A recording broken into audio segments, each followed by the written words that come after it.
안녕하십니까. 바이오 산업 특허 전략 세션 좌장을 맡은 이명진입니다. 먼저 3일 동안 진행된 저희 바이오 플러스 인터팩스 코리아 2022 행사의 마지막 세션인 본 세션에 참석해 주신 청중 여러분들께 감사하다는 말씀드립니다. 그럼 지금부터 저희 세션을 시작해 보도록 하겠습니다. 바이오 기업은 어떻게 보면 특허로 시작해서 특허로 끝난다고 해도 과언이 아닐 정도로 바이오 기업에 있어서 특허는 너무나 중요합니다. 저희 금일 본 세션에서는 FTO 분석, 특허 소송, 특허 회피, 특허 포트폴리오 구축 등 바이오 기업의 다양한 IP 전략에 대해서 살펴보고자 합니다. 본 세션은 각 연사분들의 발표 후 간단한 질문을 받는 형식으로 진행할 예정입니다. 그럼 먼저 특허 분쟁을 방지하고 특허 침해를 회피하기 위한 IP 전략으로서 FTO 분석의 중요성에 대해 발표를 진행해 주실 IIDC 글로벌의 노재환 대표님을 무대 위로 모시도록 하겠습니다. 큰 박수 부탁드립니다.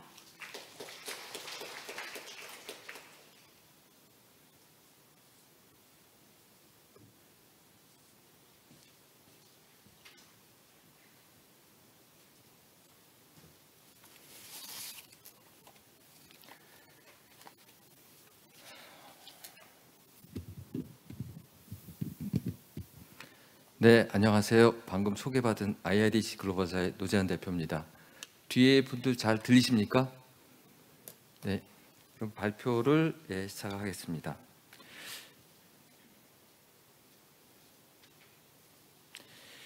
오늘 제 발표는 제약 바이오 분야, 특히 디지털 헬스케어 산업의 미래의 어떤 기술들이 적용이 되고 어떤 영향을 끼칠 수 있는지 알아보겠습니다. 그리고 이러한 새로운 디지털 기술과 관련돼서 특허 동향에 대해서 말씀을 드리겠습니다. 그리고 나서 이제 특허 출원, 특허 포트폴리오 관리, 그다음에 비특허 문헌에 대한 선행 조사라든가 특허의 어떤 경쟁력을 파악하기 위한 주요 분석 지표가 무엇이 있으며 FTO 분석이나 EOU 차트 분석을 통해서 특허 분쟁과 특허 침해를 예방하기 위한 IP 전략에 대해서 말씀드리겠습니다.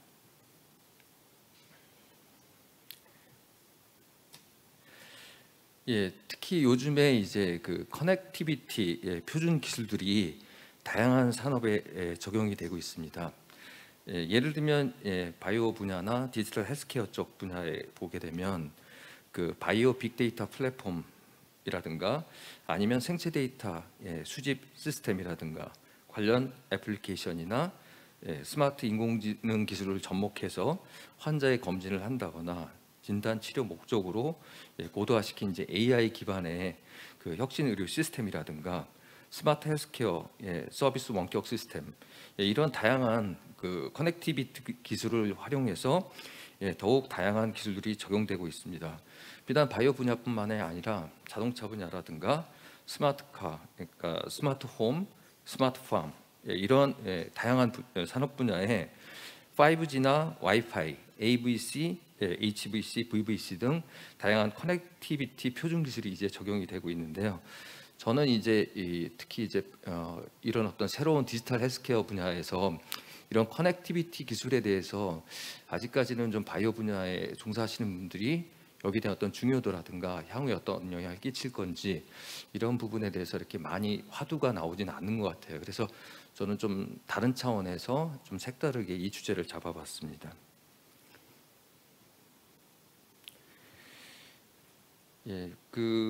지금 보시는 화면을 보시면은 예를 들어서 직접적으로 바이오 산업하고 관련은 없지만 모바일 분야에 적용되는 5G 기술이 현재는 초기 단계입니다. 그렇지만 2025년 향후 3년 후에 전체적으로 이제 매출이 한 26억 불 정도에 이를 거로 전망하고 있는데요. 향후 이러한 커넥티비티 기술은 바이오 산업을 비롯해서 다양한 산업에 적용되어 이제 급성장할 것으로 예상합니다. 그렇기 때문에 이런 이제 커넥티비티 기술을 활용해서 사업화를 진행하는 디지털 헬스케어라든가 바이오 산업은 특히 커넥티비티 표준 기술에 대해서 특허 전략을 고려해야 할 시점이 아닌가 생각됩니다. 그리고 이제 다음 화면을 보시면은 그 다양한 산업 분야의 커넥티비티 기술이 지난 5년간 폭발적으로 증가하였음을 볼 수 있는데요. 2021년 기준에서 지금 미국이나 유럽 특허청의 표준 관련된 특허가 선언된 특허가 2만 건을 넘고 있습니다. 그래서 이러한 그 셀러 기술들이 다양한 산업 분야에 이미 적용이 되기 시작했다라는 거죠. 이 장표는 지난 20년간 그 표준 필수 특허의 소송 대상 표준 기술을 보면 주로 이제 2G, 3G, 4G, 5G 셀러 표준 기술이 해마다 증가하고 있고 2020년 기준으로 했을 때 전체 커넥티비티 표준 기술의 특허 소송의 약 90%를 차지하고 있습니다. 그만큼 이제 특허권이 많아지면서 소송에 대한 이슈들이라든가 분쟁 사유가 굉장히 많이 등장하고 있다는 걸 알 수 있고요. 따라서 이제 이런 커넥티비티 기술들이 다양한 산업 분야에 적용되고 있기 때문에 특허가 선언된 표준 기술에 이제 크게 의존할 수밖에 없습니다. 그러니까 표준 필수 특허가 표준의 수가 증가하면 지난 5년간 표준화된 커넥티비티 기술의 사용 사례가라든가 이제 앞서 화면에서 보셨듯이 다양한 산업에 적용이 되고 있는데요. 그러므로 이제 새로운 표준 기술이 적용되는 디지털 헬스케어라든가 바이오테크놀로지 분야에 특허 및 사업화 환경은 과거에 비해서 훨씬 더 다양해지고 복잡해졌다고 할 수 있겠습니다.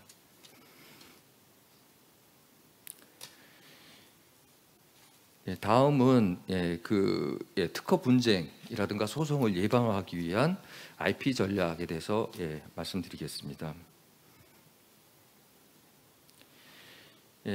특허 분쟁과 침해를 방지하는 첫 번째 단계로서 특허 출원 전략이 상당히 중요합니다. 강력한 특허가 되기 위해서는 기본적으로 시장성이라든가 기술성, 그리고 이제 강력한 특허 권리, 그리고 강한 특허 포트폴리오 구축, 그리고 큰 시장을 가진 국가의 특허 출원, 이러한 요소들이 굉장히 중요한 요소입니다. OA에 대응을 하면서도 최대한 넓은 특허 권리 범위를 확보하기 위해서 전략적 수정이 필요한 거죠. 또한 이제 불필요한 특허에 대해서는 연차료를 절감하고 그 절감된 자원을 강한 특허를 만드는데 사용하는 것이 중요합니다. 특허 분쟁 및 침해를 방지하기 위한 두 번째 요소로서는 강한 특허 포트폴리오의 구축입니다. 강한 특허 포트폴리오를 구축하는 목적은 기술 전략과 제품 로드맵의 연계, 그리고 경쟁사에 대한 강력한 공격 수단으로 활용한다거나 특허 분쟁, 침해 협상 시 보다 유리한 포지션을 점유하기 위한 수단으로 활용할 수가 있습니다.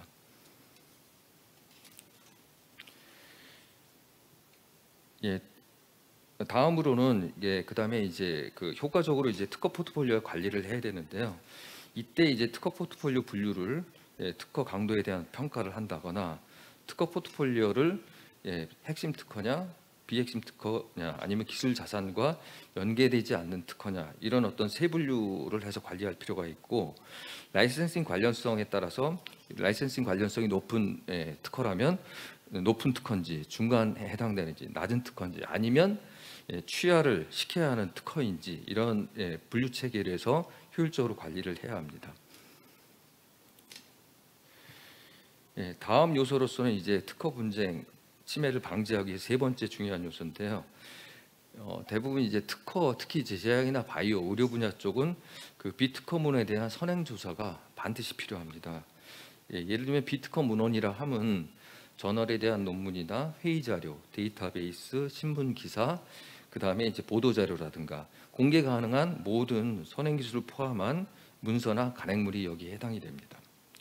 그래서 이 비특허 문헌에 대한 조사, 선행 조사를 하는 목적은 선행 기술로서 이제 관련성을 입증하기 위한 특허 출원 시에 참고 자료로 활용할 수가 있고요. 그 다음에 이제 새로운 발명이 선행 기술과 실질적으로 다른 경우에 특허의 어떤 신규성이나 특허성 여부를 결정하는 데 활용할 수도 있습니다. 그 다음에 이제 제3자의 특허를 무효화시키기 위한 선행 기술을 찾을 때 그러한 목적에서 활용할 수도 있고요. 최신 기술 동향이라든가 또 내지는 경쟁 기술의 모니터링을 활용할 수도 있습니다. 다음은 특허를 이제 강한 특허를 분석을 할 때 과연 어떤 분석 지표를 가지고 해야 되는 것인지에 대해서 분석 지표에 대해서 말씀을 드리겠습니다. 첫 번째가 이제 오리지널리티 독창성인데요. 각 특허 패밀리에 대한 산정한 값이고 특허 포트폴리오의 평균값을 산정합니다. 다시 말해서 이제 더 넓은 범위의 기술 분야에 대한 후방 인용이 많은 특허가 높은 점수를 받게 되는데요. 이 높은 점수라는 것은 신규성이 높다는 것을 의미하고 낮은 점수를 받는 특허가 발명인 경우에는 점진적으로 기술이 개선되고 있다는 것을 의미합니다. 두 번째는 메디컬 니스의 급진성인데요. 더 넓은 범위의 기술 분야로부터 후방 인용이 많은 발명은 높은 점수를 받게 됩니다. 이 높은 점수를 획득한 발명인 경우에는 상대적으로 더 획기적인 기술을 의미하고 낮은 점수를 받은 발명인 경우에는 점진적으로 개선되고 있는 발명을 의미합니다. 그 다음에 이제 제너럴리티 보편성이 되는데 이 보편성이라는 것은 넓은 범위의 기술로부터 전방 인용이 많은 발명일수록 높은 점수를 받게 됩니다. 그래서 다양한 이 말은 다시 말해서 다양한 기술 분야에 폭넓게 활용이 되고 있음을 의미하고 낮은 점수를 가진 발명인 경우에는 특정 기술에 활용이 되고 있다는 것을 의미합니다. 다음은 이제 기술의 영향력인데 기술의 영향력 같은 경우는 이제 시기별이라든가 기술 분야별이라든가 그 자기 인용, 셀프 사이테이션이나 피인용에 대한 정규화된 전방 인용률에 의해서 그 값이 산정이 됩니다. 그래서 이 기술의 영향이 높은 특허일수록 해당 기술 분야에서 더 많은 영향력을 가질 가능성이 높고 가장 획기적인 발명이라고 할 수 있습니다. 다음으로 이제 시장 범위가 되겠는데요. 시장 범위는 이제 발명의 법적 상태에 정규화된 지리적 범위를 산정한 값입니다. 시장 범위가 큰 특허일수록 큰 시장의 잠재력을 가진 지역의 특허권을 가지고 있다는 것을 의미합니다. 그만큼 이제 다양한 지역에서 그 특허를 활용한 기술 실습권들을 가질 수 있는 권리를 확보한다는 것을 의미합니다.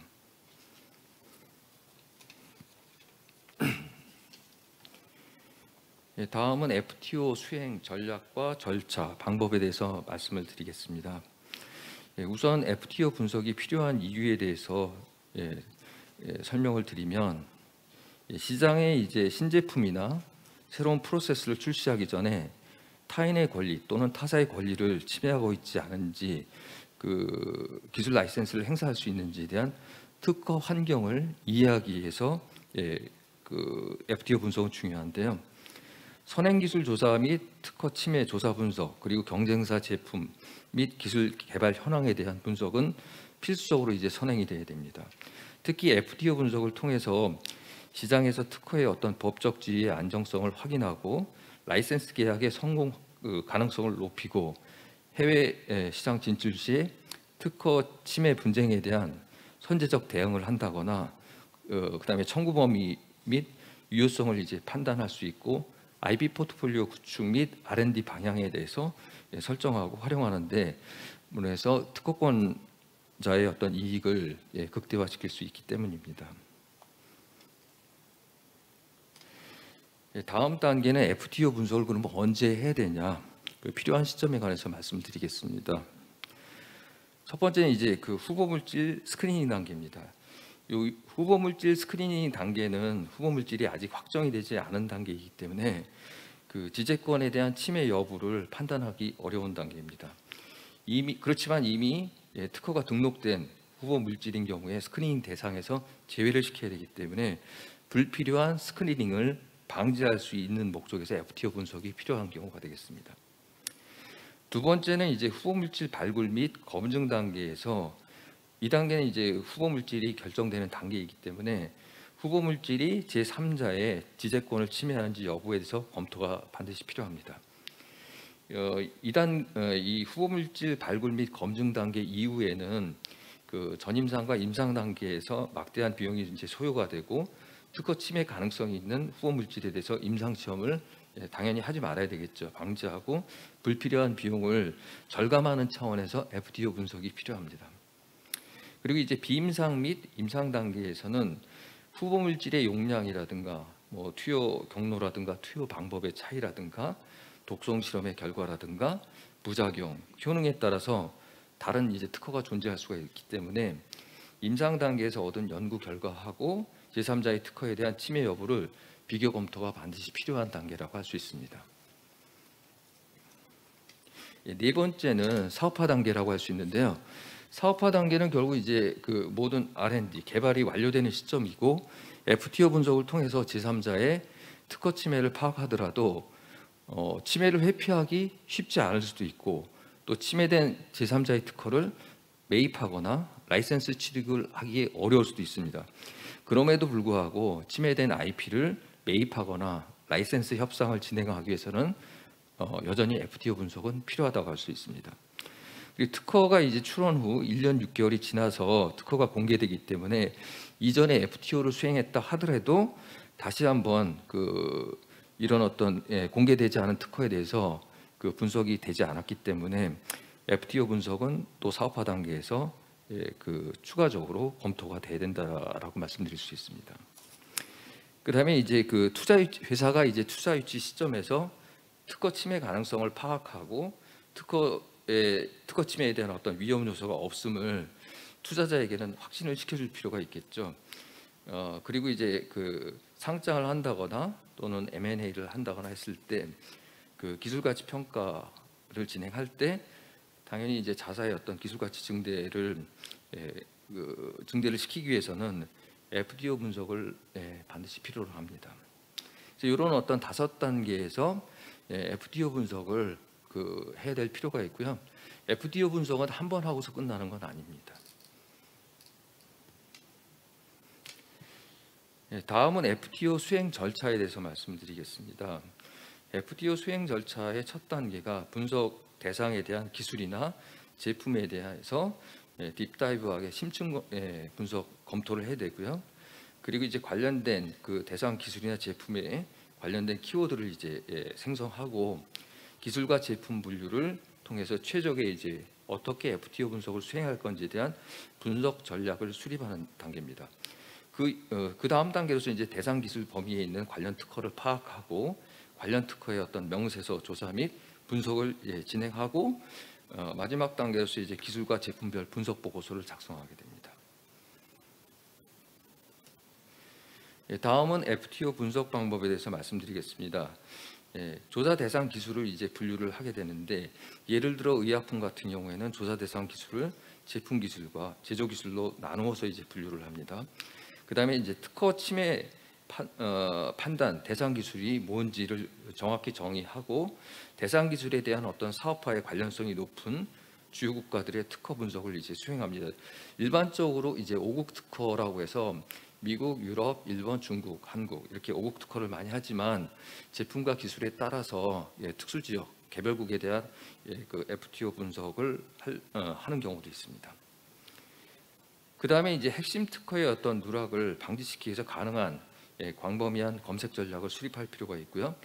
그리고 이제 반드시 영어로만 하는 게 아니라 랭귀지가 이제 같은 어떤 기술이나 같은 제품에 대한 텀이라 하더라도 쓰는 용어나 그게 단지 언어의 차이가 아니라 기술에 대한 어떤 차이도 있을 수 있기 때문에 여러 가지 이제 로컬 랭귀지를 써서 검색을 해야지 정확하게 그 분석 결과를 얻을 수 있습니다.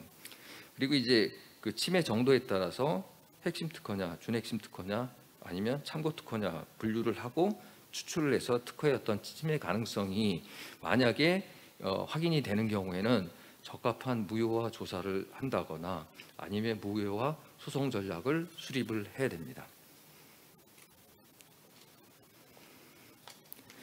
다음은 FTO 분석 결과물에 대해서 포함되는 내용에 대해서 간단히 말씀을 드리면 일단 R&D 사이클별로 해서 기술에 대한 상세한 FTO 분석 내용이 들어가고요.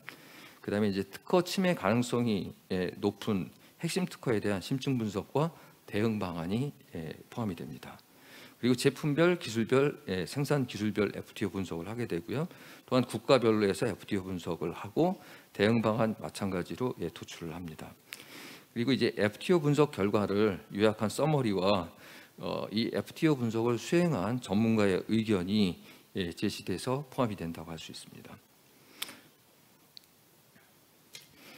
앞서서 말씀드린 것처럼 정확한 FTO 분석을 위해서는 검색식이 굉장히 중요하고요. 그 다음에 키워드 리스트를 정확히 추출을 해서 다양한 언어로, 만약에 일본이나 중국이라든가 여러 나라에 걸쳐서 FTO 분석이 된다면 현지 로컬 랭귀지를 검색 텀으로 써서 정확히 분석이 돼야 된다고 할 수 있습니다. FTO 분석 결과물에 포함되는 샘플인데요. 그 조사 대상의 특허 공개 번호라든가 제목, 그 다음에 초록, 등록일, 출원일, 우선권일, 출원인, 그 다음에 침해 정도, 그 다음에 이제 청구항의 번호라든가 명세서에서 특허 명세서에 발췌된 부분이라든가 어떤 부분이 문제가 되는 건지, 이런 명세서에 어떤 발췌된 부분, 그리고 전문가의 의견이 포함돼서 그 FTO 보고서가 작성이 된다고 보시면 되고요. 네, 요거는 이제 그 EOU 차트 분석을 통해서 기술 및 제품의 그 시장 경쟁력에 대한 그 종합적인 특허 침해 분석을 파악할 수 있습니다. 특허 청구항에 대한 상세한 조사 및 정확한 해석, 제품 문헌이라든가 명세서, 상세 보고서, 이런 것들을 기반으로 해서 특허 침해를 분석을 한다고 보시면 되고요.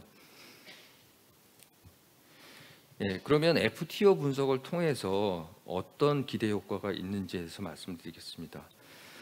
뭐 제가 이 바이오플러스 기간 동안에 그 미팅하는 회사들의 대부분은 그 향후 이제 또는 지금 해외 진출을 하고 있거나 하시길 원하는 기업들이 대부분인데요.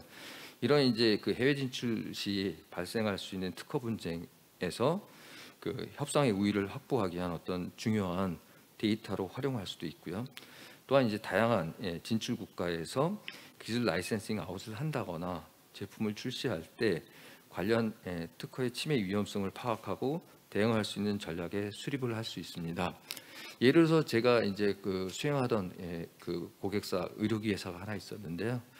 그 의료기 회사는 제가 그 파트너링까지 해서 미국의 파트너사 디스트리뷰터를 파트너 계약이 체결됐는데, 원래 계획은 완제품 수출에 완제품 그 회사의 브랜드 트레이드마크를 가지고 나가는 것이 원래 계획이었습니다. 그런데 FTO 분석을 사전에 제대로 안 해가지고 결국 이제 시장에 진출하고 나서 그 디자인 그 의료기에 그 디자인에 침해 이슈가 있어서 결국 이제 반제품이나 부품 형태로 이제 나가게 되는 형태가 발생이 됐습니다. 그렇기 때문에 이런 어떤 FTO 분석의 중요성은 다시 한번 뭐 강조해도 지나치지가 않다, 이렇게 말씀드릴 수가 있고요. 그래서 이제 그런 부분하고 그다음에 이제 문서화된 FTO 분석 결과를 기업이 가지고 있으면 추후에 이제 특허 침해 소송을 만약에 당할 경우가 발생하더라도 그 FTO 분석을 했기 때문에 고의적인 특허 침해나 제3자 특허 침해를 유도했다는 어떤 그런 혐의에 대해서 효과적인 반박 증거로 활용하실 수도 있고요.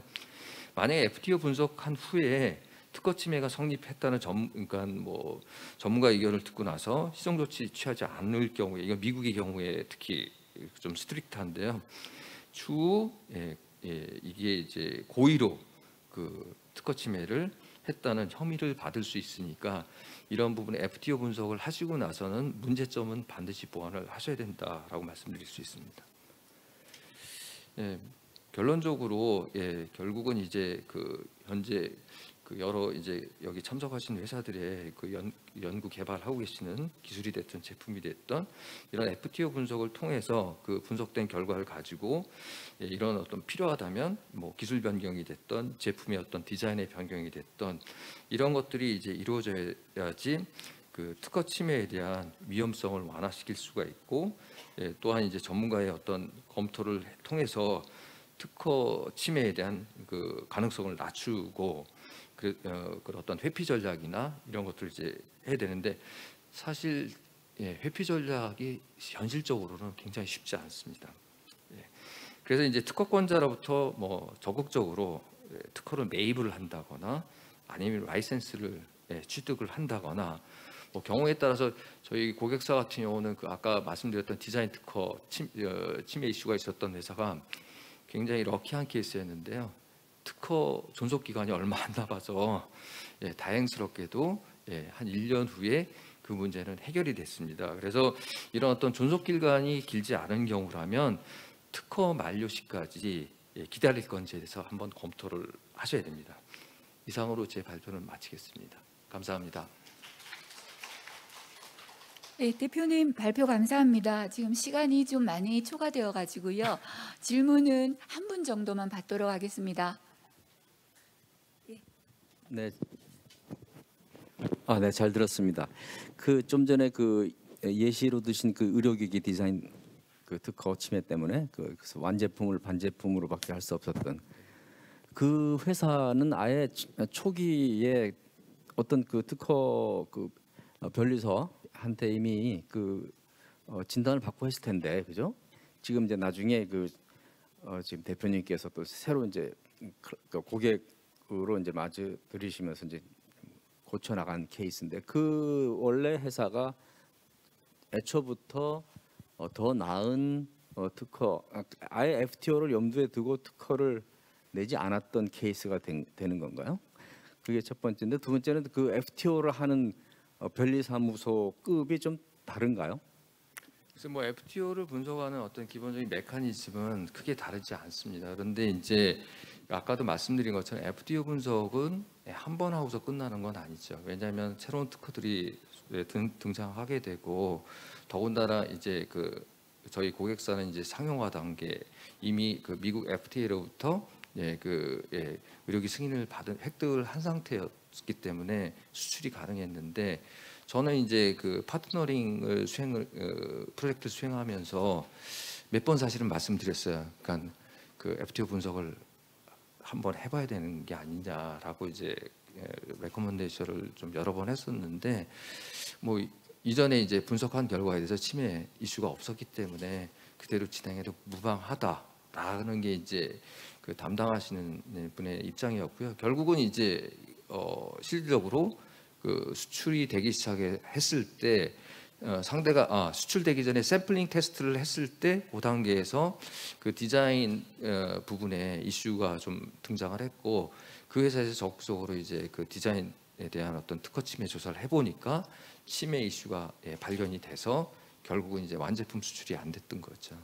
그래서 제가 다시 한번 강조하지만 FTO 분석은 반드시 해야 되는 거고, 그 한 번 했다고 해서 끝나는 게 아니라 각 개발 단계에 따라서 아까 말씀드린 5가지 단계에서 각각의 그 니즈에 따라서 분석은 반드시 하셔야 됩니다.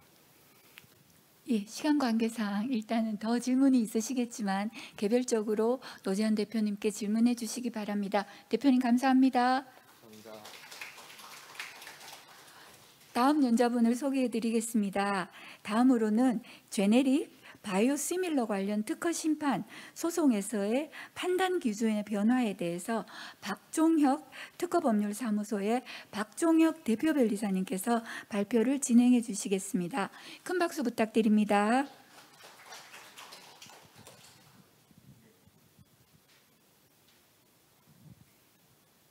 대표 변리사님, 죄송하지만 시간이 너무 초과돼서 조금만 시간 조절 부탁드릴게요. 예, 저 박종혁 변리사라고 하고요. 주로 그 오리지널하고 제네릭하고 단일 산업 분야에서 제약 분야가 저희가 특허 분쟁이 제일 많아요. 우리나라가 압도적으로 이제 많은 건수를 자랑을 하는데, 전 주로 그 제네릭 업체를 대리를 해서 그 오리지널 특허의 그 특허를 이제 무효화하거나 또는 그 특허를 회피를 해서 침해가 아니다, 이제 이와 같은 판단을 구하는 그와 같은 심판과 소송을 주 업으로 하고 있는 이제 그와 같은 변리사입니다. 근데 오늘은 좀 그 정반대되는 말씀을 좀 드리려고 하고 왔는데, 특허를 무효로 한다거나 어떤 그 특허를 회피한다는 거는 그 특허 보호를 어떻게 벗겨낸다는 거잖아요. 근데 이제 오늘 드릴 말씀은 거꾸로, 특허 보호를 어떻게 하면은 좀 더 강화시킬 수 있을까? 그리고 특허 보호 기간을 어떻게 하면은 좀 더 연장시킬 수 있을까? 이게 보통 그 반대 일을 하는 사람이 이렇게 거꾸로 말하는 거는 가끔 가다가 더 이렇게 정확하고 아주 통찰력을 얻을 수 있는 기회가 되기도 합니다. 그래서 오늘 그런 얘기를 말씀드릴 거고요. 우리 제약 분야 또 바이오 분야 마찬가지죠. 특허에 있어서 제가 이제 뭐 패턴 프로텍션 이런 말씀 썼는데 특허 보호와 관련해서 뭐 전자 분야, 뭐 기계 분야 많죠. 우리 산업 분야가. 그런데 제약과 바이오 분야에 아주 강력한 특징이 있는데 뭐냐면은 피해가 명백하다는 거. 또 하나는 특허로 인해서 궁극적으로 뭘 할 건데 라고 물어보면은 정확해요. 목표가. 제네릭을 막는 거. 뭐 나 특허 10개 받았어, 100개 받았어 해봤자 제네릭을 못 막거나 바이오 시뮬레이션을 막지 못하면은 그거 쓸모 없거든요. 아무짝에 쓸모 없거든요. 특허 1개밖에 없지만 확실하게 제네릭을 원천적으로 봉쇄할 수 있으면은 그게 제일 좋은 거죠. 자, 또 생각할 게 되게 많아요, 사실은. 그럼 제네릭을 왜 막아야 하느냐? 예를 들어 여러분 의사라고 해도 뭐 항암제나 B형 간염이나 뭐 신부전 이런 거 제네릭 나오면은 그거 뭐 많이 쓰시겠어요, 사실? 1,000억 파는데 1년에 1,000억짜리 파는 블록버스터가 있는데 제네릭 나와서 얼마나 팔겠어요, 사실? 결국은 제네릭 나오면은 약가 많이 떨어지죠. 바이오도 이제 약가 많이 떨어지죠. 오리지널 입장에서 블록버스터 1,000억 팔면은 제네릭 나와봤자 어떤 경우는 저 2천만 원 파는 데도 봤어요. 내가 오리지널 뭐 600억 파는 품목인데 제네릭 나왔는데 1년 매출이 뭐 3천만 원밖에 안 잡혀요. 아무 위협되지 않지만 반대로 약가는 30% 떨어지고 내년에 50% 떨어지면은 그럼 손해가 500억 나잖아요. 결국은 우리 업계, 우리 그 제약 분야 바이오 업계에서는 특허 보호라는 거는 제네릭을 원천 봉쇄함으로써 내 약가가 괜히 20% 50% 떨어지지 않게 하는 것이라고 정의하는 것이 전 현실에 맞다고 생각해요. 그래서 오늘 제가 드릴 말씀은 이럴 수가 있어? 이런 방법이 있어? 여기에 대한 통찰력을 이제 갖고 가시면 좋겠다 하는 말씀을 한 10분 정도에 걸쳐서 드리려고 합니다. 제가 이제 영어로 하라 그래서 영어로 썼는데 여러 가지 종류의 특허가 있죠. 뭐 물질 특허도 있고, 뭐 물질 특허 있어요. 이제 뭐 드럭 이렇게 썼는데 물질 특허, 염 특허, 뭐 이제 의약품 개발 과정에 따라서 있죠. 뭐 이거 이제 일반 케미컬을 위주로 쓴 건데 바이오 똑같아요. 물질 특허 내고, 용도 특허 내고, 임상 들어가면 시험령 만들어야 되니까 염 특허 내고, 결정 내고, 조성 뭐 제재 내고, 뭐 허가 받은 다음에도 뭐 좀 연장해 보자 해서 뭐 복합제 내고, 뭐 PK 내고, 뭐 여러 가지 특허를 내죠. 중요한 거는 이 중에서 제네릭을 원천적으로 막을 수 있는 특허는 뭐밖에 없죠? 예, 물질 특허 있으면 제네릭 못 나오죠. 제네릭 나오려면 물질 유해 성분 똑같아야 되니까. 용도 특허 있으면 제네릭 나올 수가 없죠. 효능료가 똑같아야 되니까. 근데 그 다음부터는 염 특허나 결정 특허나 조성 특허 있으면 뭐 미국 같은 경우에는 염 바꾸면 거의 신약에 준하니까 미국 뭐 선진국들 다 그렇죠. 미국, 일본은 그나마 염 특허까지는 그나마 오케이. 그런데 한국은 염 변경 의약품은 거의 뭐 제네릭이나 마찬가지인 거잖아요. 뭐 자료 제출하고 임상 일상 해봤자 PK 하는 건데. 그래서 한국적인 상황에서는 염 특허, 이유 특허, 결정 특허는 결정형 바꾸면 되는 거, 조성 특허 부영제 바꾸면 되는 것이고, 이런 특허들은 제네릭 원천 봉쇄라는 그와 같은 역할을 하지 못해요. 그래서 괜히 허가 특허 연계 제도가 도입이 됐지만 이런 거 등재시켜 놔봤자, 저도 오늘 심결을 아침에 한 15건을 받고 왔어요. 100% 승소율을 올리고 있는데 다 뭐 염특허 이런 특허들은 뭐 지는 사람도 있지만 뭐 많이 이겨요. 도전하면 다 이겨요. 등재해 놓으면. 자, 그럼 뭐냐? 오늘 제가 말씀드릴 거는 특허 보호를 어떻게 하면 강화하고 연장시킬 거. 제가 이걸 말씀드릴 거잖아요. 자, 그러면 그 방법이 없지 않고 있는 거죠. 이거 우리나라 사람이 한 게 아니고 외국 글로벌 회사들이 생각을 다 해놓지 않았겠어요? 외국 회사들이 어떻게 하면 되겠지?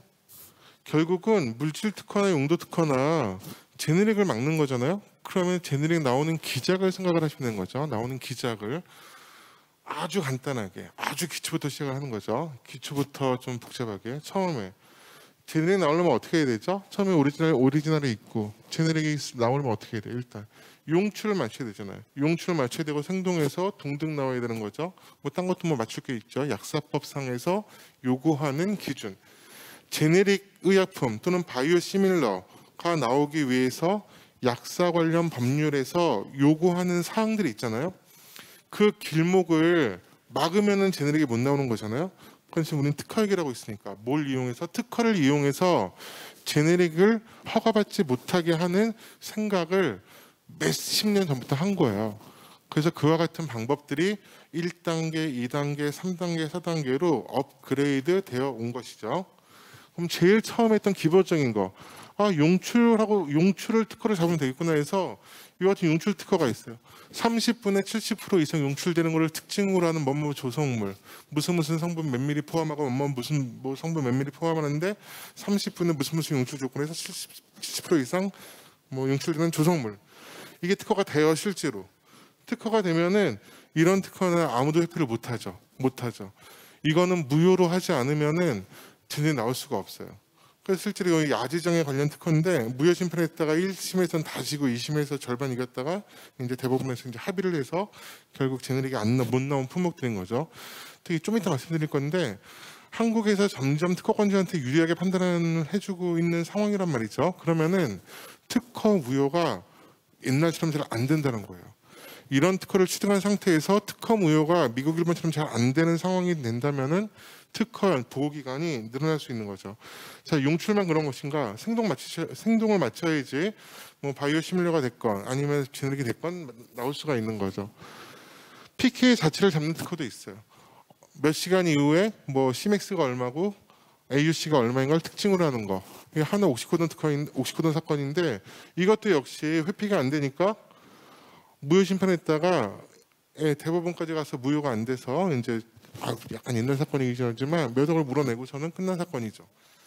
최근에 한국에서도 이 비슷한 이와 같은 전략을 써요. 국내 제네릭임에도 불구하고 아예 대놓고서는 생물 오리지널하고 동등인 걸 특징으로 하는 뭐 이런 특허가 있단 말이죠. 자, 여기까지는 어떻게? 여기까지 이제 기초죠. 기초 단계. 마인드는 이런 거예요. 마인드는 제네릭이 나오는 길목을 특허를 이용해서 막으면은 보호 기간을 연장할 수 있겠구나. 마인드 이거. 자, 이제부터는 이제 업그레이드를 할 수 있는 거죠. 용출하고 PK만 있는 게 아니잖아요. 제네릭을 만들기 위해서 딴 것도 되게 많아요. 찾아보시면은 되게 많아요.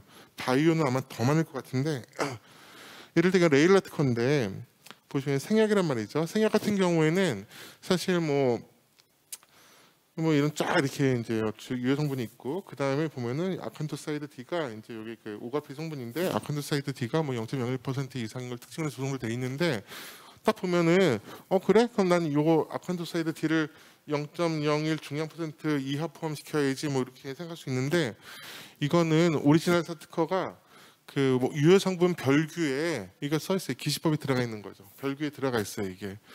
따라서 제네릭 입장에서 오리지널하고 원료 규격이 다르면 식약처에서 자료 내라고 할 거잖아요. 뭐 예를 들면 유전 독성 내놔. 그러면은 그거 어떻게 만들 수가 없잖아요. 이런 식으로 오리지널이 갖고 있는 허가 자료하고 제네릭 내기 위해서는 똑같이 맞춰야 하고 있는 그와 같은 허가 사항에 특허를 걸어놓게 되는 경우에는 그러면 제네릭 내올 수가 없는 거죠. 특히 이런 거는 이론상으로 20년, 30년을 연장시킬 수 있죠. 이렇게 많은 생약이 있으면 여기에 단일 케미컬의 아칸토사이드 D밖에 없겠어요? 위령선도 있고 당귀, 청구, 홍화, 속단 여기에 다 있지. 단일 케미컬들이 하나씩 뽑아내 갖고서는 이제 거기에 이제 어떤 함량을 주고 다만 이제 허가 변경이 필요하죠. 적당한 시기에 허가 변경을 통해서 그 허가 변경된 사항을 특허를 걸어놓고 이걸 몇 번 반복을 하게 되면은 제네릭을 이제 완전 봉쇄할 수 있는 그와 같은 상황이 될 수가 있는 거죠. 실제로 이제 생약을 블록버스터 천연물 같은 경우에는 이런 전략을 많이 쓰고 있죠. 자, 그럼 이제 오늘 마지막 이제 가장 최근 업그레이드된 건데 아직 정확한 명칭이 없어요. 이게 최근 전략이라 제가 그냥 붙였어요. 제가 라벨 특허의 끝판왕은 그 의약품 보면 여러분 그 인서트 있죠. 인서트 그 제품 설명서 이렇게 보시면 좀 길잖아요. 극단적으로 얘기하면은 5 줄마다 하나씩 특허를 걸 수 있어요. 극단적으로 얘기하면 자 뭐냐면 보세요. 이게 이제 자렐토 리바록사반의 자렐토 특허인데 이게 복합제죠. 이거는 제가 한글로 쓰면 좋은데 예를 들어 리바록사반하고 아스피린을 포함하는 복합제 특허 이런 특허가 있다고 쳐요. 그런데 내가 제네릭인데 나는 자렐토 단일제를 리바록사반 단일제를 만드는 사람이에요. 그럼 이거 단일제물을 만들어서 팔면은 이 특허가 복합제 특허니까 여기에 권리법을 미치면 안 되잖아요. 난 복합제 특허가 단일제 만드는 사람한테 너 만들지 마라고 하면 안 될 거잖아요. 근데 자렐토 효능가 이렇게 생겼어요. 이거 하는 거에 있어서 아스피린 클로피도그릴과 병용 투여 이렇게 돼 있거든요. 그렇다 하더라도 이건 복합제잖아요. 그런데 이 특허 설명에 그 상세 설명에 이렇게 써 있어요. 이 특허에서 얘기하는 복합제는 복합제뿐만 아니고 이것을 병용 투여하는 것을 의미한다라고 해서 이것은 리바록사반이랑 아스피린을 병용 투여하는 용도 자체도 이 컴포지션의 의미 내에 들어가는 것처럼 보이게끔 특허가 돼 있어요. 이거하고 이 단일제 그 허가 제품 설명서하고 동시에 해석하면은 단일제를 만드는 제네릭사 입장에서는 오리지널의 제품 설명서를 그대로 따라 써야 되기 때문에 어쩔 수 없이 침해할 수밖에 없죠. 자, 다른 거 한번 얘기해 드릴게요. 이건 이제 엠파글리플로진이라고는 이제 그런 그와 같은 이제 제품인데 당뇨약이죠. 원래 그 제2형 당뇨 치료제 이제 특허도 있고 이제 다 알아요. 다 아는데 이제 허가도 다 받았으니까 다 알잖아요. 근데 돈 많은 회사니까 허가 받은 다음에 임상을 하는 거죠. 임상을 이제 이런 식으로 임상을 할 수가 있어요. 예를 들어서 사구처과율 보통 당뇨약이나 어떤 뭐 고혈압약 보면은 거기 제품 설명서 보시면은 신장 기능 나쁜 환자한테 약 먹이면 안 되거든요. 그래서 사용상의 주의사항에 사구체여에 얼마 이상인 환자한테는 투여를 조심할 것, 먹이지 말 것 이런 거 다 써 있어요. 그런데 임상을 통해서 예를 들어 뭐 45, 신장 기능 45, 뭐 60 이하 45까지인 환자한테 엠파를 투여하는 걸 특징으로 하는 뭐 제2형 당뇨병 치료제라는 특허 요새 이런 거 특허를 준단 말이죠. 환자 권한정 특허를 받은 상태에서 임상을 해서 사용상의 주의사항을 제품 설명서를 개정시켜 버리면은 나중에 제네릭 내는 회사 입장에서는 사용상의 주의사항을 오리지널하고 다르게 만들 수는 없거든요. 그러면은 이 특허를 침해하지 않을 수가 없어요. 왜냐하면 오리지널 사용 제품 설명서를 그대로 따와야 되기 때문에 약사법상. 그래서 이와 같이 이미 알려져 있는 용도로 제네릭을 사용하고 싶을 뿐인데 오리지널 회사 입장에서 새로운 임상을 통해서 환자 권한정 특허를 통해서 허가 변경을 통해서 제품 설명서를 개정을 함으로써 제네릭 회사로 하여금 제네릭 허가를 받기 위해서는 특허를 침해할 수밖에 없는 상황을 만드는 것. 이게 이제 라벨 특허다라고 할 수 있고요. 이 라벨 특허도 이게 똑똑한 회사와 좀 안 똑똑한 회사가 이제 둘로 나눌 수가 있는데 이게 기본적으로 이게 이제 스키니 라벨에 의해서 이게 회피가 되는 방법이 있어요. 뭐냐면은 이게 엔트레스토 특허인데 엔트레스토가 이제 신부전약이에요. 신부전약인데 그럼 용도 특허가 있을 거잖아요. 뭐 신부전 용도 특허가 있을 거잖아요. 그런데 신부전이 두 가지가 있어요. 그 이제 신방에서 이렇게 박출률을 확 짜주는 힘이 모자란 게 신부전인데 박출률이 감소된 신부전이 있고 박출률이 보존된 신부전이 있단 말이에요. 종류가 두 가지고. 근데 처음에 처음 특허는 박출률이 이제 그 감소된 신부전 특허가 있었어요. 그래서 처음에는 허가받을 때 오리지널이 박출률 감소된 신부전으로 받았단 말이에요. 근데 나중에 임상에서 박출률이 보존된 신부전에 대해서도 또 특허를 받았어요. 그런데 그럴 때 허가받는 사람이 자 1번 적응증 박출률 감소된 신부전, 2번 적응증 박출률 보존된 신부전 이렇게 허가를 적응증을 1번, 2번 적응증을 해놓으면 1번에 대한 특허 따로 있고 2번에 대한 특허 따로 있을 경우에는 1번 특허 용도 특허 죽인 다음에 2번 특허만 제네릭이 2번 특허만 적응증 제외해서 스키니라벨이죠. 2번 특허만 제외해서 1번 특허 용도 특허 죽이면 제네릭 나올 수 있거든요. 근데 요새는 이렇게 안 하고 그냥 만성 신부전 이렇게 허가를 바꿔버리면 이럴 때는 제네릭 낼 때 2번 신부전 뺄 수 있지만 이럴 때는 이거를 제네릭 뺄 수 없거든요. 식약처 물어보면 안 된다고 그러실 거거든요. 그러니까 결국 뭐냐면은 이와 같은 특허 상황을 보고서는 임상 설계하는 사람, 특허를 하는 사람 그리고 허가를 산 사람, 딱 세 사람 다 필요한 거예요. 임상 설계를 통해서 어떤 식으로 임상을 설계해서 그걸 통해서 우리 그 현재 적응증을 어떤 식으로 허가 변경할 수 있고 거기에 대해서 어떤 식으로 특허를 낼 수 있고 이런 사람이 어떤 전략을 짬으로써 그 특허 보호 기간, 제가 여기서 얘기한 특허 보호는 제네릭 출시를 원천 몽사하는 거죠. 이와 같은 것을 우리 전략을 세울 수가 있다. 이제 이런 통찰력을 갖고 가시면 좋겠고요. 이제 관련해서 이런 것들을 하기 위해서는 이제 특허가 좀 무효되면 안 되거든요. 그래서 이제 여러 가지 뭐 품목을 적어놨는데 현재 저 뭐 심판을 많이 하니까 소송을 나중에 뭐 몇 년 지난 다음에 어떤 통계치를 통해서 뭐 숫자가 어떻게 되고 뭐 승률이 어떻게 되고 이런 얘기를 하겠지만 실제로 심판원이나 어떤 법원이나 이런 데 가서 느껴지는 것들은 과거랑 많이 달라요. 지금 특허권자한테 상당히 유리하게 판단을 하는 경향이 아주 많아요. 그래서 그 얘기인즉슨 특허가 무효로 잘 안 되고 어떤 그 침해소 회피할 때도 어떤 권리자한테 상당히 좀 유리하게 균등 범위를 좀 넓게 봐주는 그와 같은 시대가 이미 도래한 것 같다. 그래서 이와 같은 것과 이제 맞물려서 이 어떤 특허 보호 전략을 어떤 그 허가와 특허와 어떤 임상 설계하는 것 이것을 결합을 시키면은 이제 여러분들과 제품을 아주 그 충실하게 보호할 수 있는 그와 같은 특허 전략을 세울 수 있지 않을까. 예, 이와 같은 통찰력을 가지시면 좋을 것이다라고 생각합니다. 예, 이상으로 마치겠습니다. 예, 박수 부탁드립니다. 박종혁 변리사님 너무 감사드리고요. 정말 질문이 많으실 것 같은데 저희가 정말 짧은 질문 딱 하나만 받겠습니다. 시간이 너무 많이 지나서요. 질문 있으신 분 손 들어주세요. 그러면 나중에 세션 마치고 또 개인적으로 질문 부탁드리겠습니다. 감사합니다. 이제 제가 마지막으로 발표하도록 하겠습니다.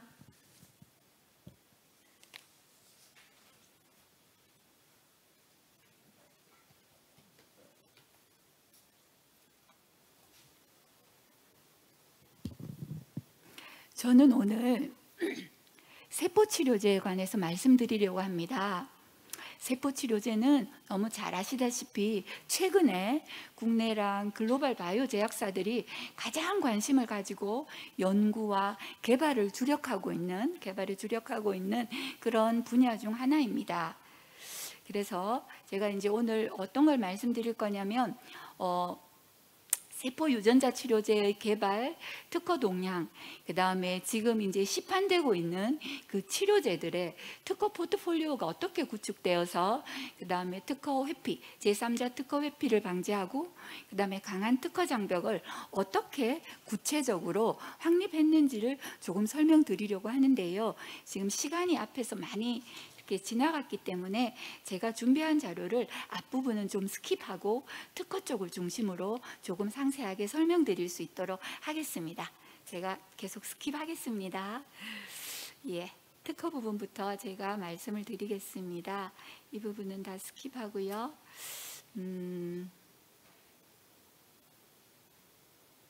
여기서부터 말씀드리겠습니다.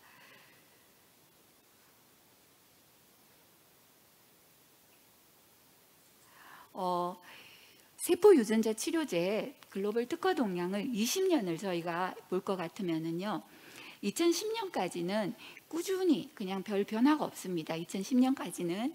근데 이제 2010년부터 이제 최근까지 계속 이제 증가하는 그래프를 보실 수 있을 거예요.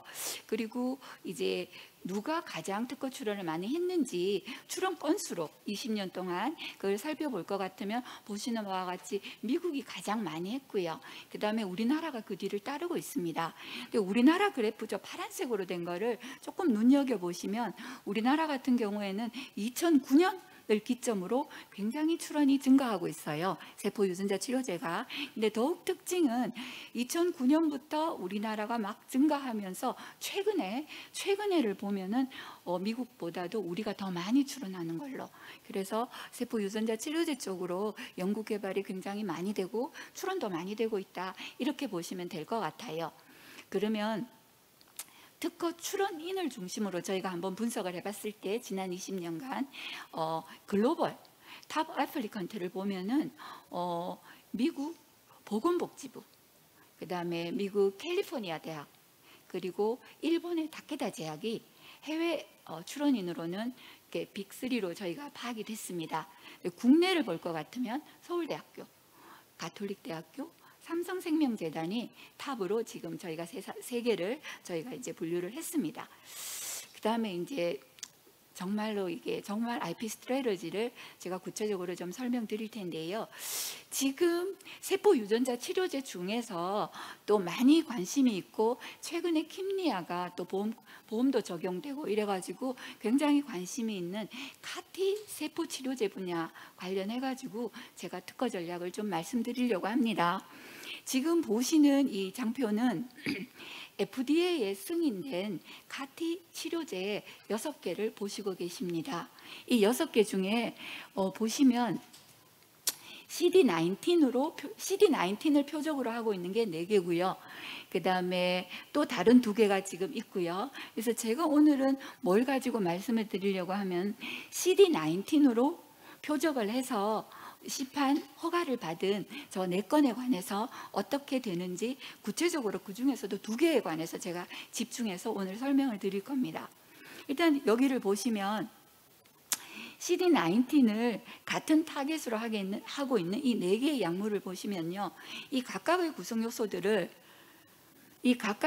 요소들이 조금씩 변화하면서 이 4개의 약물이 구성되어 있는 것을 볼 수 있습니다. 타겟은 동일한 CD19입니다. 그럼 이 특허는 뭐냐면, 그러면 CD19이라는 동일한 타겟을 하고 있는 이 4개의 약물이 어떻게 권리를 다르게 확보하고 있는지를 보여드리는 겁니다.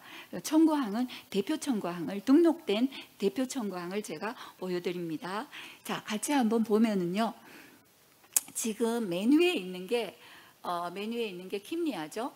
그 다음에 예스카타와 테카투스는 동일한 원천 특허를 가지고 있습니다.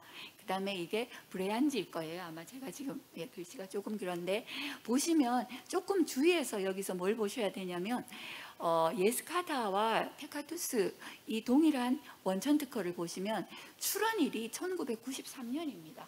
근데 보시면 등록일이 2010년이죠. 그러니까 17년이 지나서 등록이 되었다는 것을 조금 기억해 주시면 좋겠습니다. 여기에 관련해서는 제가 뒤에서 또 설명을 드리겠습니다. 그리고 킴리아는 2011년에 출원해서 2016년에 등록되었고요.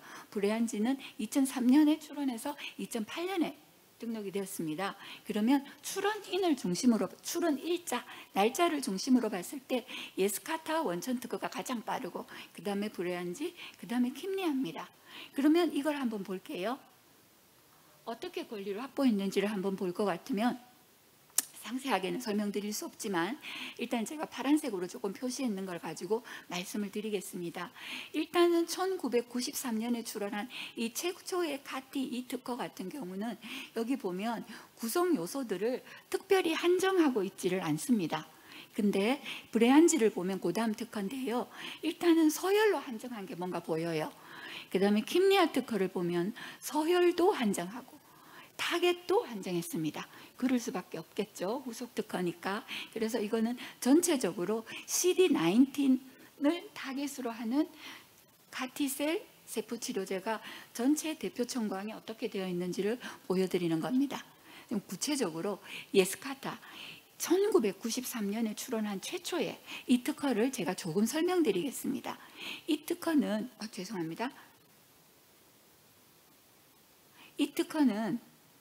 이스라엘의 연구자가 이스라엘 와이즈만 연구소에 있는 연구자분께서 1989년에 CAR-T를 고안하고 그 다음에 미국에 1993년에 출원했어요.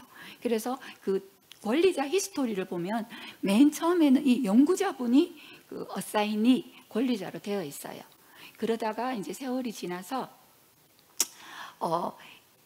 이 특허가 기업에다가 양도가 됩니다. 아주 크지 않은 기업이에요. 카바렛 바이오텍이라는 기업에다가 지금 그 권리를 가지고 있어요. 그 기업이. 그러면 잘 아시다시피 지금 우리 이 예스카다를 개발해서 판매하는 회사는 길리어드입니다. 카이트 파마와 길리어드죠, 그죠? 길리어드가 카이트 파마를 인수했고요. 그래서 이 길리어드와 카이트 파마는 카바렛 바이오텍이라는 거기서부터 라이센스를 이전받아 가지고 이거를 하고 있어요.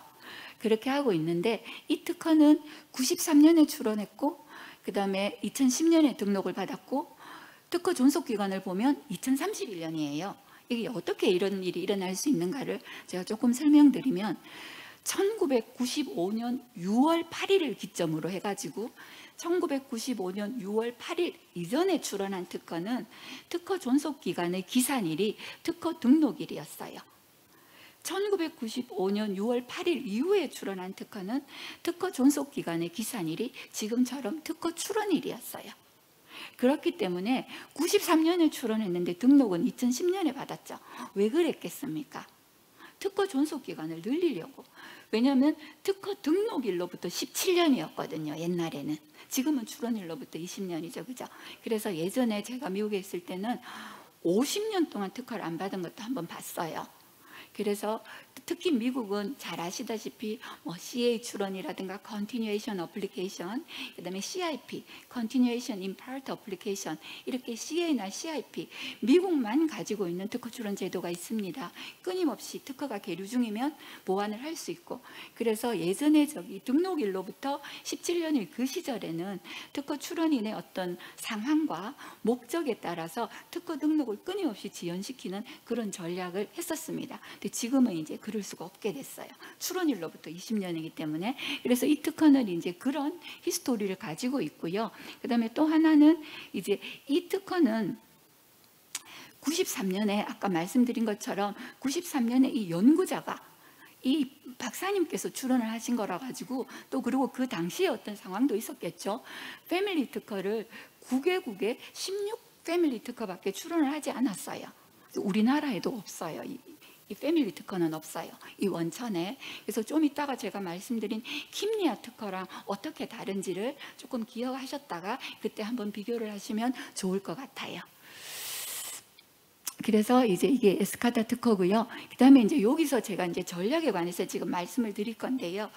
이 아까 말씀드렸듯이 카바렛 바이오텍이라는 회사가 이 원천 특허를 권리자예요. 그리고 제품을 개발한 길리어드와 카이트 파마는 기술 이전을 받았어요. 라이센싱을 받아서 하는데 이 두 관계가 별로 좋지 않아요. 여기 계신 분들 중에 아실 수도 있는데 길리어드가 처음에 기술 이전을 받아가지고 기술료를 잘 내다가 갑자기 기술료를 안 내고 아까 그 원천 특허에 대해서 무효 소송을 걸어버렸어요. 자기 특허 라이센스비 안 내려고. 그리고 그렇게 하니까 그다음에 권리자는 그러면 라이센스 돈 안 냈으니까 니는 우리 특허 침해야. 특허 침해 소송 걸었어요. 그래서 두 사람 이게 양쪽 관계가 굉장히 악화되었죠. 근데 이제 결론은 뭐 무효소송 취하하고 뭔가 이렇게 잘 그렇게 됐지만 굉장히 이제 쉽게 이야기하면 이 두 사람 라이센서와 라이센시가 그렇게 원만한 관계는 아니었다는 거죠. 그래서 길리어드 카이트 파마는 이제 제품을 개발하기 위해서 원천에 대해서 기술료는 내지만 이 사람들이 선택한 카이트 파마는 그 카티셀 연구 많이 한 그런 기업이거든요. 그래서 자체적으로 이 원천 특허, 그러니까 원천 특허가 지금 아까 CD19 보시면 아시겠지만 다른 원천 특허도 있었기 때문에 그런 특허들을 회피하면서 자기들이 제품 개발하기 위해 필요한 개량 특허를 어떻게 만들 거냐를 굉장히 고심해서 지금 보시는 바와 같이 굉장히 많은 특허들을 꾸준히 이렇게 확보하면서 개량 특허로 특허 포트폴리오를 만들어가고 있었어요. 이분들은. 그래서 하나하나 다 말씀드릴 수는 없는데 지금 이제 제가 CD19은 이렇게 빨간색으로 표시해 놨죠. 그죠? 그래서 이 많은 특허들을 자세히 살펴보면 어떻게 되어 있냐면은 이제 이 사람들이 개량 특허를 만들면서 어떻게 했냐면 아까 그 카티셀 그 구조 아까 이렇게 제가 보여드린 그 구조에서 많은 구성 요소들이 있습니다. 그럼 이 사람들이 개량 발명을 하면서 그 구성 요소들을 조금씩 변화시키고 그다음에 안티젠을 새로운 안티젠, 그다음에 타겟도 바꾸겠죠. CD19가 아니고 다른 걸로 또 바꾸겠죠. 그다음에 적응증도 넓혀가겠죠. 이게 지금 아까 말씀드린 CD19 해가지고 그 등록받은 그것들은 다 적응증이 혈액 종양 관련해서 받았던 거거든요. 근데 이제 지금 아마 그 보시면 이렇게 기사 같은 데서 보시면 아시겠지만은 뭐 킴리아도 마찬가지고 예스카다도 마찬가지고 첫 번째 FDA에서 승인받은 적응증에서 계속 2차 2차 적응증 이런 식으로 확대하고 있습니다. 그래서 그런 거를 위해서 아마 많은 특허들을 카이트 파마 같은 경우에는 꾸준히 저렇게 이제 특허 포트폴리오를 만들어서 자사의 어떤 제품을 개발하는 데 필요한 특허들을 이제 더 이상 기술 이전 받지 않고 자기들이 만들어가는 그렇게 이걸 하고 있어요. 그리고 아까 제가 어떤 말씀을 드렸는가 하면 아까 처음에 표에서 예스카타와 데카투스가 같은 원천을 가지고 있습니다. 그랬잖아요. 그죠? 그래서 길리아드가 2020년에 예를 들어 예스카타는 2017년 10월에 승인받았어요. 근데 이 사람들이 2020년에 데카투스로 또 카티셀 치료제 또 승인을 받습니다. 그래서 이제 굉장히 많은 특허들을 자기의 어떤 보완할 수 있는 원천 특허만으로는 부족하니까 그렇게 카이트 파마는 포트폴리오를 만들어 왔습니다. 여기서 기억할 거는 뭐냐면 지금 카이트 파마하고 길리어드는 원천 특허를 본인들이 가지고 있지 않아요. 기술 이전을 받았습니다. 근데 라이센서와 라이센시의 관계가 침해 소송, 무효 소송 이런 걸로 정말 관계가 안 좋습니다. 이런 상황에서 이 사람들은 자체적인 특허 포트폴리오를 만든 거예요. 그리고 이제 저도 시간이 많이 지났네요. 일단은 이제 킴리아 특허를 보면 얘는 또 한번 볼게요. 얘는 2011년에 유펜 펜실베니아 대학에서 출원을 했어요. 펜실베니아 대학에서 출원을 해서 노바티스가 기술 이전을 가지고 옵니다. 그렇게 했고 얘는 2016년에 이제 패턴트가 됐고요. 원래 같으면 출원일로부터 20년이면 출원일이 2011년이니까 2031년 그 출원 일자에 끝나야 되는데 이거 같은 경우는 여기 어떻게 되어 있는가 하면 PTA 익스텐션 이렇게 되어 있어요. 아시는 분 있겠지만은 그 존속 기간을 연장하는 게 두 가지가 있습니다. 하나는 FDA나 이런 데 약을 허가받기 위해서 이제 임상 시험이나 이런 거 해서 지난 시간이 몇 년이냐에 따라서 더 허가를 해주는 게 있고요. PTA는 뭐냐면 패턴 텀 어저스트먼트 해가지고 심사 지연, 특허청의 심사가 지연된 만큼 미국 같으면 굉장히 이렇게 조건들이 있습니다. 이 기간을 넘으면 얼마를 줄 거고 뭐 이런 게 있거든요. 우리나라도 두 개 있어요. 우리도 PTA도 있고 그다음에 존속기간 연장 그 허가에 대한 것도 있고 한데 이 PTA가 미국과 우리나라가 다른 점은 뭐냐면 미국은 특허 등록이 되면 그 등록 공보 특허 이제 얼라우언스에 대한 그걸 하면서 알려줘요. 자동적으로 걔들이 계산해서 만약에 이 PTA가 적용되면 니는 존속기간이 며칠간 연장되었다 이런 걸 보여줘요. 제가 어떤 신청을 안 해도. 근데 우리나라는 신청해야 돼요. 내가 계산해가지고 신청해야 되는 거고 미국은 자동적으로 해서 연장이 되는 거예요. 그래서 이 건 같은 경우는 이렇게 연장이 되어가지고 2032년이 되는 거죠. 아까 혹시 기억하실지 모르겠는데 지금 출원이는 아까 예스카타는 93년이었고요. 지금 킴리아는 2011년입니다. 근데 존속기간은 지금 얘는 32년이고 예스카타는 31년이에요. 1년밖에 차이가 나지 않습니다. 존속기간은. 자, 그리고 이제 킴리아 특허를 제가 조금 더 설명을 드리면 제가 앞에서 한 가지만 더 설명드릴게요. 여기 보면 아까 말씀드린 것처럼 이거는 44개국에 96개의 그 패밀리 특허가 출원했어요. 2011년에 출원했고 굉장히 많은 패밀리 특허로 장벽을 잘 쌓은 겁니다. 그 내용은 조금 이따 소개해 드릴 거고요. 우리나라에도 보면 얘가 3개가 출원되어 있어요. 제가 명세서를 다 보니까 하나는 원래 출원을 했고요. 2개는 분할 출원이었어요. 그러니까 3개 다 등록됐고요.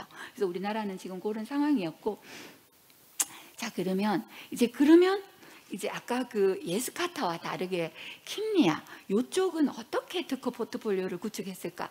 그걸 제가 한번 살펴보니까 킴리아 같은 경우는 펜실베니아 대학이랑 노바티스가 권리는 펜실베니아 가지고 있고 이제 이전 받은 게 노바티스인데 사이가 참 좋아요. 그래서 계속적으로 펜실베니아와 노바티스는 공동 연구하고 또 노바티스는 펜실베니아로부터 기술도 라이센스도 받고 공동 출원도 하고, 그러니까 굉장히 좋은 관계 속에서 이 킴리아 관련해 가지고 특허 포트폴리오를 만드는 데 있어서 이 지금 패밀리 특허들은 원천 특허를 강하게 만드는 거예요. 원천 특허를, 이 패밀리 특허도 굉장히 강한 원천 특허의 그 장벽도 잘 쌓아놨고요. 그 다음에 이제 이후에 개량 특허들도 같이 개발해가지고 아주 잘 그러니까 원천 특허를 방어하는 거, 계량 특허로 특허 포트폴리오를 구축하는 거를 유펜이랑 노바티스가 아주 잘 협업해서 하고 있는 걸 볼 수 있었어요. 그다음에 또 하나 제가 여기서 그냥 간단하게 말씀드리고 싶은 거는 이 특허는 보면 프로비저널 어플리케이션, 그러니까 가출원 2개를 하고 그 다음에 이제 요 출원, 요게 원천입니다. 요거를 출원하고 그 다음에 이 나머지 것들은 CA나 CIP를 출원한 거예요, 얘들이. 그러면 여러분들이 혹시 보실 때 이게 프로비저널인가 또는 정규 출원이 넌 프로비저널인가, 이거를 특허 출원 번호로부터 이렇게 바로 알 수 있는 게 있거든요. 여기서 바로 아실 수 있는 것처럼 프로비저널은 이 숫자가 6으로 시작합니다. US가 6으로 시작하면 제가 프로비저널이구나 이렇게 아시면 돼요. 그래서 2건의 프로비저널로 그렇게 시작이 됐고요. 자, 그다음에 이제 이렇게 얘들은 굉장히 잘 만들었고, 그러면 얘들이 지금 이제 US 패밀리 3개만 제가 여기 지금 비교를 해놨는데요. 그러면 하나의 특허를 가지고 CA, CIP를 어떻게 해서 얘들이 그렇게 촘촘한 특허 장벽을 만들었을까를 한번 들여다보니, 이 얘들이 이제 이 원래 구성 자체가 구성 요소들이 많지 않습니까? 안티젠 인식 부위도 있고 막통과 도메인도 있고 여러 개가 있습니다. 그죠? 타겟도 있고. 그러면 이거를 보니까 가장 특허 받기 쉬운, 그러니까 실시에로 가장 이제 특허 받기가 용이한 거를 일단 먼저 특허를 받고, 나머지들은 그 각각의 구성 요소들의 조합, 컨비네이션을 다르게 해서 한정하거나 특정하거나 그렇게 다양하게 해가지고 특허를 받았어요.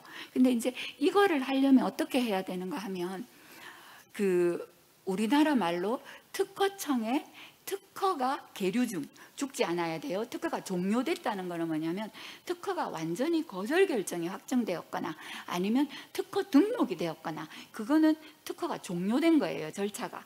그게 되지 않은 거를 저희가 우리나라 말로는 계류 중이라고 하고 잉글리시로는 펜딩이라고 해요. 그래서 미국 같은 경우는 어떻게 할 수 있는가 하면, 특허가 계류 중일 때는, 얘가 보면 기억하실지 모르겠는데 앞에서 제가 말씀드린 대로 얘가 2011년에 출원해서 2016년에 특허를 받았거든요. 그러니까는 특허 받기 전까지는 계류 중이잖아요, 그죠? 특허가 펜딩 중일 때는 끊임없이 CA나 CIP를 할 수 있는 거예요. 특허가 등록 받아버리면 이 패밀리는 못하는 거고 계량 특허를 만들어야 되는 거예요. 그래서 지금 이제 정말로 극단적인 2개를 제가 예를 들어서 말씀드렸는데요. 에스카다 개발자와 지금 킴리아 개발자 이렇게 말씀드렸는데, 그러면 이제 우리는 앞으로 어떻게 할까, 어떤 그걸 하면 될까, 이제 그걸 말씀드리면, 일단은 우리가 뭐 그게 세포 유전자 치료제도 마찬가지고 다른 치료제도 마찬가지일 거예요. 내가 어떤 제품을 개발하려고 하고 특허 포트폴리오를 만들어야 하고, 이제 그런 경우에 가장 좋은 거는 내가 원천 특허를 갖고 있으면 제일 좋겠죠. 내가 원천 특허를 갖고 있으면 지금 말씀드린 것처럼 특허가 펜딩 중일 때 정말 꼼꼼하게 촘촘하게 일단 장벽을 만들어서 제3자가 내 특허를 우회하지 못하게 그렇게 만들어야 되고, 동시에 또 계량 특허들을 많이 내어가지고 특허 포트폴리오를 강하게 구축을 해야겠죠.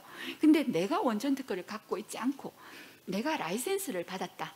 그러면 만약에 라이센스를 받았는데 예스카타처럼 어떤 사유에 의해 가지고 라이센서와 라이센스 2사람 사이가 원만해서 같이 이렇게 공동으로 연구할 수 없는 상황이라면 자체적으로 계량 특허를 많이 내야 됩니다. 카이트 바마처럼.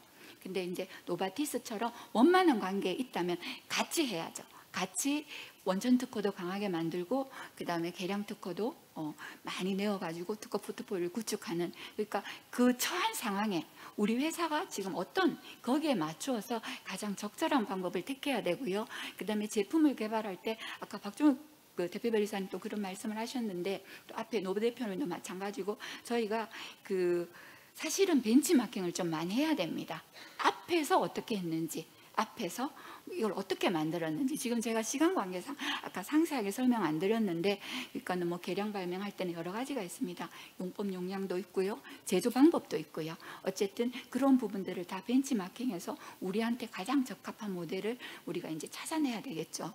그래서 제가 오늘 준비한 것 중에서 시간 때문에 뒷부분만 이렇게 말씀드렸는데, 일단은 전 이제 제 발표를 여기서 마쳐야 될 것 같아요. 시간이 너무 많이 지나서. 그래서 일단은 늦게까지 이렇게 끝까지 자리를 지켜주신 청중분들께 진심으로 감사하다는 말씀 다시 한번 드리고요. 저랑 또 우리 박정익 대표 변리사님 또 노주환 대표님께 개인적으로 질문하시고 싶은 분이 있으시면 저희 여기 조금 남아 있을 테니까 지금 질문해 주십시오. 감사합니다.